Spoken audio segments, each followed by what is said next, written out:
Assalamu alaikum, idan wannan shine farkon zuwanka wannan tasha ta muka daure ka danna mana subscribe da kuma alamun ƙararrawa don samun sababbin shirye-shiryen mu a duk lokacin da muka sake su.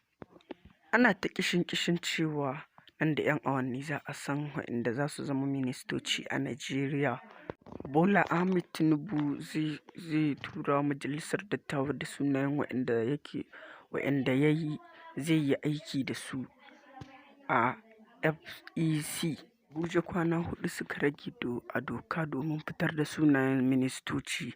Har yanzu shugaba Bola Ahmed Tinubu bai kafa majalisar zartarwa ba.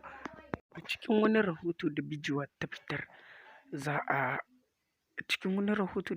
ta fitar cewa a wannan makon za a shiga majalisar dattawa za ta karɓi sunayen ministocin da za a tantance.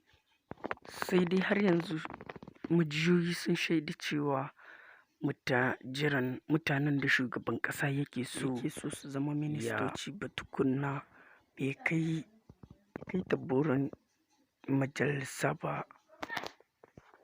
Ku ci gaba da bibiyan mu a cikin wannan tasha tamu mai albarka. Da Allah a dinga daure a danna mana subscribe da kuma alamun ƙararrawa don samun sababbin shirye-shiryen mu da duk lokacin da muka sake su.